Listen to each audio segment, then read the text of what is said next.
Bulldozer Raj ഉത്തർപ്രദേശിനെ അടക്കം ഏറ്റവും കയ്യടി കിട്ടിയ പ്രധാന ഐറ്റം.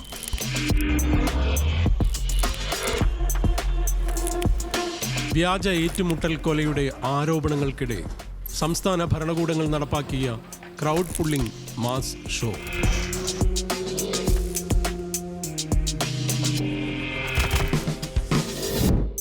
ക്രിമിനൽ കേസ് പ്രതിയാകുന്നവരിൽ ചിലരുടെ വീടുകൾ പൊളിച്ചു കളയുന്നു. തെരഞ്ഞെടുപ്പ് കാലത്തെ പല പൊതുയോഗങ്ങളിലും ബുൾഡോസർ രാജിനെ പ്രകീർത്തിച്ചയാൾ ഇത്തവണയും നമ്മുടെ പ്രധാനമന്ത്രിയാണ്. योगी जी की पहचान सिर्फ बुलडोजर से करते रहते हैं. मैं उनकी जरा आंखें खोलना चाहता हूं. उत्तर प्रदेश में आजादी के बाद जितना औद्योगिक विकास नहीं हुआ वो अकेले योगी जी के कालखंड में हुआ है.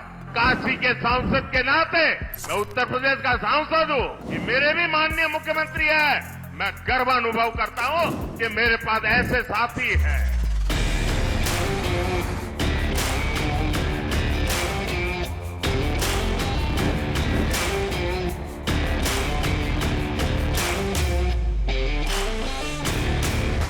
ക്രിമിനൽ കേസ് പ്രതിയുടെ വീട് പൊളിക്കുന്നത് ഒറ്റക്കാഴ്ചയിൽ ജനപ്രിയ നടപടിയായി തോന്നാം. ഉത്തർപ്രദേശ്, മധ്യപ്രദേശ്, രാജസ്ഥാൻ സർക്കാരുകളുടെ ഇമേജ് അത് കൂട്ടി. യു.പിയിൽ യോഗി ആദിത്യനാഥിൻ്റെ ഭരണ നേട്ടമായി കൊട്ടിഘോഷിക്കപ്പെട്ടു ബുൾഡോസർ രാജ്. പക്ഷേ വീടുകൾക്ക് മുന്നിലെത്തിച്ച ബുൾഡോസറിൽ തകരാൻ തുടങ്ങിയത് വീട് മാത്രമല്ല, ഒരു നിയമസംഹിതയും അതിലെ ചില വ്യവഹാര വ്യവസ്ഥകളും കൂടിയാണ്. അങ്ങനെ കോടതിയിലേക്ക് ഹർജികൾ എത്തുന്നു. കോടതി ഗൗരവത്തോടെ പരിഗണിക്കുന്നു കേസ്.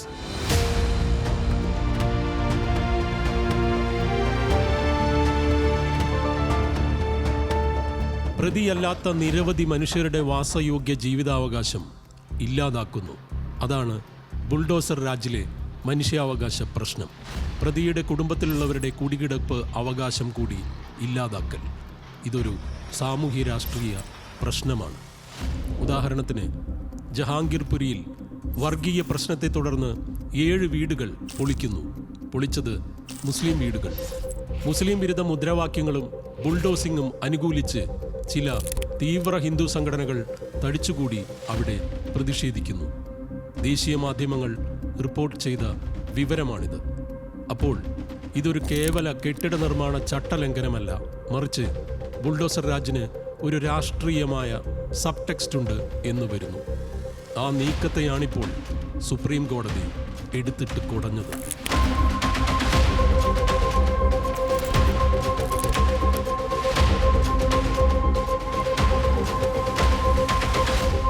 ഒക്ടോബർ 1 കേസ് വീണ്ടും പരിഗണിക്കും വരെ രാജ്യത്ത് ഇത്തരം നീക്കത്തിലൂടെ വീട് പൊളിക്കരുത് സുപ്രീം കോടതി ശബ്ദമുയർത്തി. ഇതിനെ ചോദ്യം ചെയ്ത യു.പി സർക്കാരിന് വേണ്ടി ഹാജരായ മുതിർന്ന അഭിഭാഷകനോട് ജസ്റ്റിസ് D.R. ഗവായിക്ക് ഇങ്ങനെ കൂടി പറയേണ്ടി വന്നു. 2 ആഴ്ച പൊളിക്കൽ നിർത്തിവെച്ചതുകൊണ്ട് ആകാശമൊന്നും ഇടിഞ്ഞു വീഴില്ല. ഈ തകർക്കലുകൾ രാജ്യത്തിൻ്റെ യശസ് കൂട്ടുമെന്നാണോ കരുതുന്നത് എന്നും കോടതി ചോദിച്ചു. സോളിസിറ്റർ ജനറൽ പക്ഷേ ജസ്റ്റിസുമാരോട് വിയോജിച്ചു. രാജ്യവ്യാപകമായി പൊളിക്കരുതെന്ന് എങ്ങനെ കേന്ദ്രത്തിന് നിർദ്ദേശിക്കാനാവും എന്ന് ചോദ്യം. ജസ്റ്റിസ് അതിനോട് പറഞ്ഞു. പരമോന്നത കോടതിയുടെ സവിശേഷാധികാരം വെച്ചാണ് ഉത്തരവ്.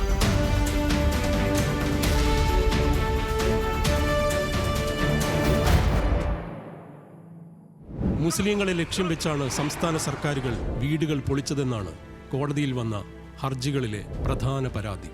രാജസ്ഥാൻ, മധ്യപ്രദേശ് സംസ്ഥാനങ്ങളിൽ നിന്നുള്ളവരും ചില സംഘടനകളും ഹർജി നൽകി. ഒരു വശത്ത് പൗരത്വ പ്രശ്നം, മറുവശത്ത് ബുൾഡോസർ രാജ്. രണ്ടും ലക്ഷ്യം വെക്കുന്നത് ഒരേ വിഭാഗത്തെയാണ്. ഇതാണ് ജനാധിപത്യവാദികളും പ്രതിപക്ഷവും ഉയർത്തിയ വിമർശനം. അങ്ങനെയുള്ള ബുൾഡോസിങ്ങിന്റെ താക്കോലാണിപ്പോൾ തൽക്കാലത്തേക്ക് സുപ്രീം കോടതി ഊരിയത്. പക്ഷെ യു.പിയിലെ പ്രബലനായ മന്ത്രി A.K. ശർമ്മ ഇനിയും ബുൾഡോസർ രാജ് തുടരുമെന്നാണ് പ്രഖ്യാപിച്ചത്. മാഫിയയെ ഇല്ലാതാക്കാനാണ് യോഗി സർക്കാർ അത് ചെയ്തത്. അഖിലേഷ് യാദവിനെ വിമർശിക്കാനായി യോഗിയും ബുൾഡോസർ രാജിലെ ചങ്കൂറ്റത്തെക്കുറിച്ച് ആത്മപ്രശംസ നടത്തി. ജസ്റ്റിസ് ഗവായ് ഇതിനോടെല്ലാം പ്രതികരിച്ചത് കോടതി ഇടപെട്ടിട്ടും ചിലർ അതിനിയും തുടരുമെന്ന് പറയുന്നു എന്നാണ് വിമർശന ബുദ്ധിയാലേ ഉള്ള കോടതിയുടെ കമന്റ്.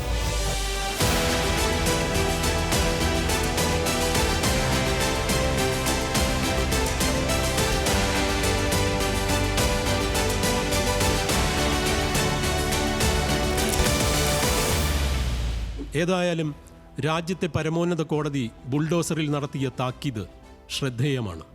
അന്തിമ വിധിയിൽ എന്താണ് കോടതി പറയുക എന്നറിയാൻ ഒക്ടോബർ 1 വരെ കാത്തിരിക്കണം. അതിൻ്റെ പിറ്റേന്ന് ഒക്ടോബർ 2 ഗാന്ധി ജനിച്ച ദിനം.